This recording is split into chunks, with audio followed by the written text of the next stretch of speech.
Hello and welcome back to Master Game Design, Unreal Engine 5 Stylized Environment and Third-Person Blueprint course. In the last lesson we fixed some bugs and completed the quest giver.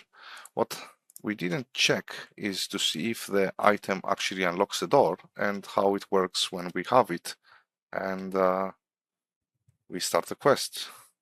So as you can see, it's getting delivered and the door opened. Oh, but this is a problem. As you can see, I pressed on the door click and it started, it rotated to original degrees to jiggle. So let's go to our door and quickly fix that. Now this is a design option. As I said, you could have it to open close as you are as it's opening, but also you could just leave it open as we will. So what we need to do for this case is I'm gonna save the relative location again, like since it moved. Yeah, but if I add it here, it won't have open, so I can't really save relative. Now we could do a bunch of things, having a branch here, a boolean here, calling, yeah, let's do that. Let's call this remote open. Let's say that our system works like this.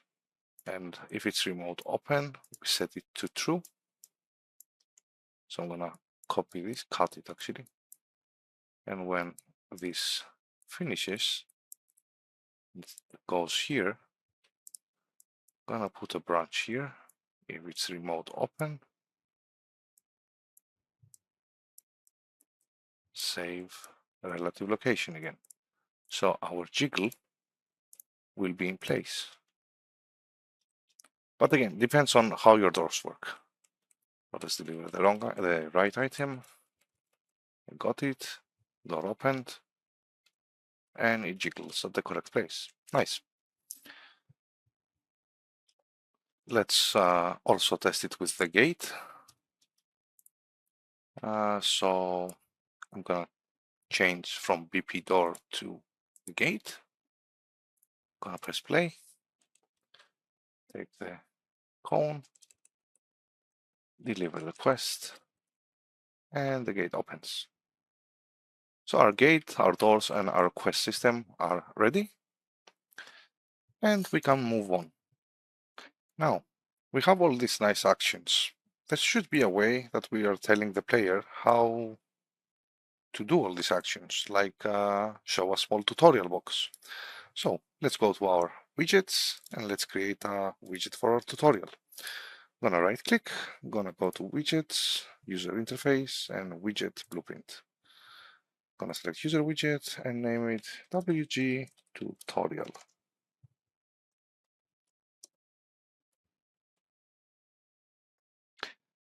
Now this is gonna be a very simple widget. Let's open it.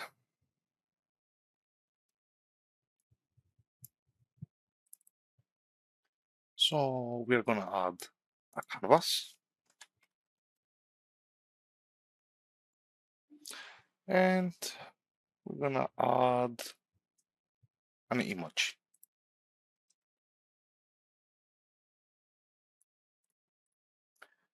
Now let's give some size to this image. Let's make it 500 by 500. That's actually the position. I wanted the size. And it should be on the bottom right corner. So position should be minus minus 500. Actually make it 400 by 400. 500 might be big. So minus 500 to minus 500. And for the image, we're gonna select our tutorial image.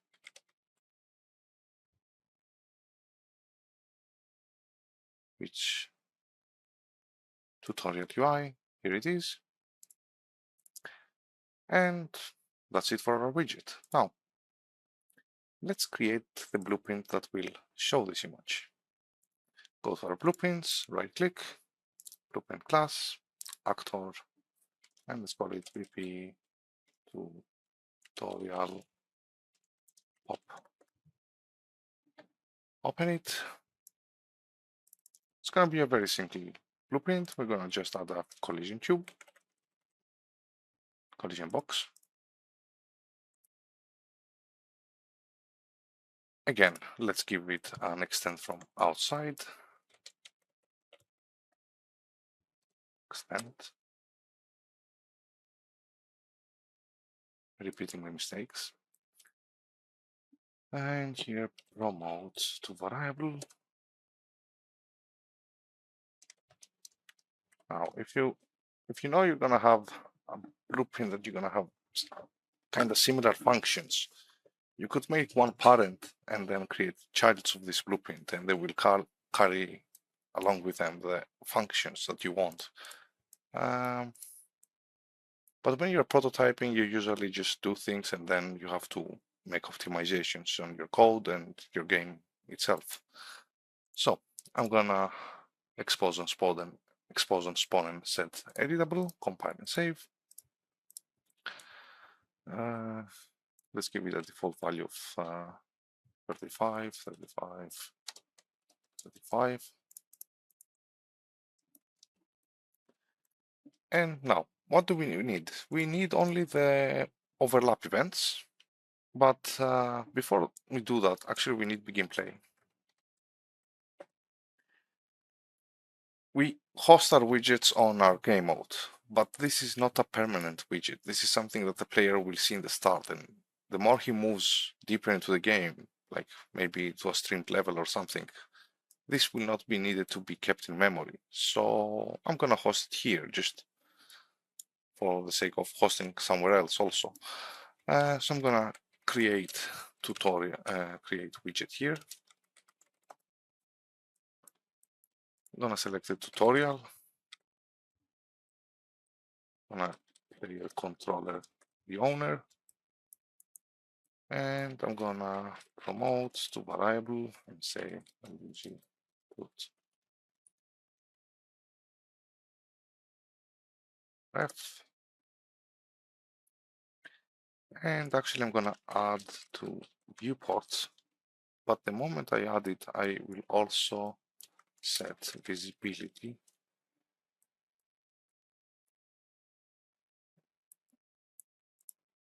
to hidden, to collapsed, sorry. Actually, yeah, it's fine. Now, on the begin overlap and end overlap, let's do begin first. Of course, we're gonna ask the question, not from the actor.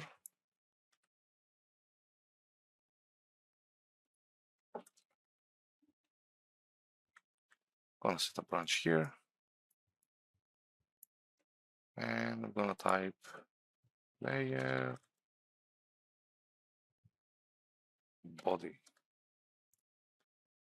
So if it's player body, do once, because we only want the tutorial to be shown once. If you don't want the tutorial to be shown once, but every time the player passes through here, you just remove this to once. And I'm gonna get my reference of the tutorial and set visibility to visible. Now, why collapse and not hidden? When it's collapsed, it's not kept in memory. Well, it is and it's not. It's computer science stuff. Let's do the end overlap also. Copy paste this. Connect it to the component.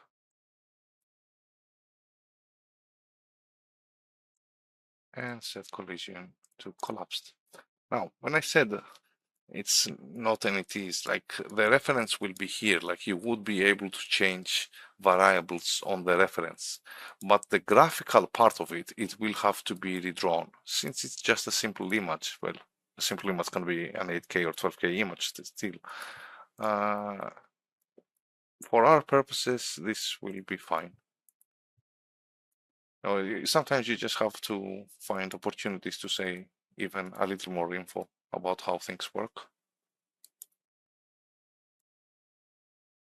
So we're done with the tutorial. Let's bring it on our level. Let's do a scale.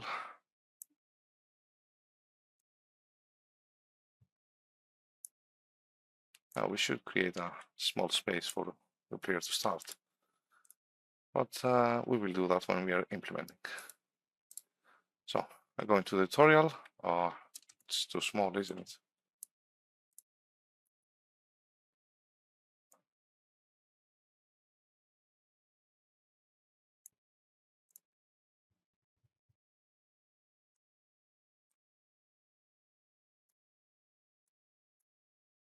So we are inside the tutorial. It shows us the tutorial. The moment we get out, it goes out and it doesn't pop again.